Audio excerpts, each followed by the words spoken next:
বিনিয়োগকারীর স্বার্থ, তার বিনিয়োগকারী যে বিনিয়োগ তার স্বার্থ রক্ষা হচ্ছে আমাদের প্রধানতম কাজ। সেটা স্টক এক্সচেঞ্জ হোক, নিয়ন্ত্রণ সংস্থা হোক, সরকার হোক, যেভাবে বলেন।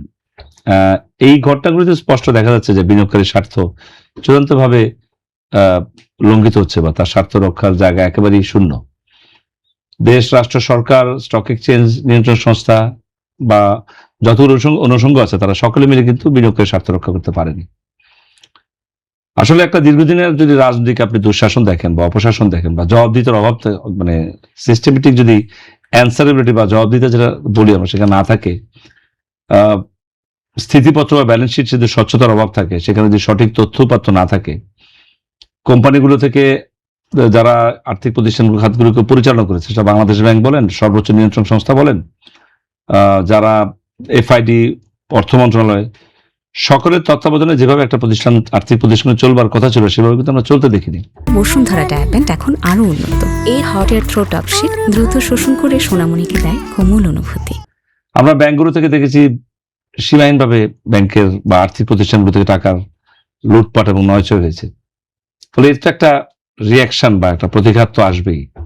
সেটা আপনি ব্যাংকিং সেক্টরে বলেন আর আর্থিক নন ব্যাংকিং ফিনান্সিয়াল সেক্টর বলেন, সবগুলিতে একই রকমের কাজ হয়েছে। অর্থাৎ যে প্রক্রিয়াতে একটা আর্থিক খাত চলবার কথা ছিল তার বিন্দুমাত্র কোনো নিয়ম কারণ সেখানে আমরা দেখিনি।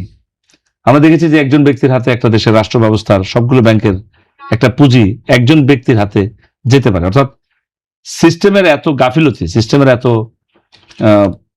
দুর্নীতিগ্রস্ত বা জরাপূর্ণ সিস্টেম বা রাজনৈতিক প্রভাব এত বেশি, এর ফলে কিন্তু আমরা দেখেছি যে ব্যাংক খাত থেকে একজন ব্যক্তির পক্ষে পুরো ব্যাংকিং সেক্টরের পুঁজিটা লুণ্ঠন করে নেওয়ার সুযোগ ছিল। এর কারণটা কি হচ্ছে, আপনি জবাবদিহিতার বাইরে চলে গেছেন, শাস্তির ব্যবস্থা ছিল না, রাজনৈতিক প্রভাবযুক্ত সিস্টেম, সেটা বাংলাদেশ ব্যাংক বলেন, অর্থ মন্ত্রণালয় বলেন, এফআইডি বলেন, কোন কোন ক্ষেত্রে নিয়ন্ত্রণ সংস্থা অন্য যারা আছে সবার ক্ষেত্রে বলে যে রাজনৈতিক বলয় থেকে আসা ব্যক্তি যারা এসেছেন তারা কিন্তু অন্যায়কে প্রশ্রয় দিয়েছেন, অপরাধকে তারা লালন করেছেন। তার ফলাফল হয়েছে কি, যার টাকা পাবার কথা না সেই টাকা পেয়েছে, যে ঋণগ্রস্ত, যার সঠিকভাবে পুঁজি পাবার কথা সেই পুঁজি পায়নি, কারণ সে পুঁজির কাউন্টারে যথাযথ কাগজ দিতে পারেনি। আর যার পাবার কথা না সে কিন্তু মিথ্যা কাগজ বা মিথ্যা তথ্য দিয়ে কিন্তু ব্যাংক থেকে টাকা নিয়েছে, ব্যাংকিং খাত থেকে নিয়েছে, নন ব্যাংকিং ফিনান্সিয়াল সেক্টর থেকে নিয়েছে। ফলে এন্ড রেজাল্ট কি, আজকে সবগুলি প্রায় বলা চলে দেউলিয়া প্রতিষ্ঠান। প্রথমে আমরা দেখেছি 5টি ব্যাংক, তারপরে এখন আমরা দেখলাম যে 9টি আর্থিক প্রতিষ্ঠান।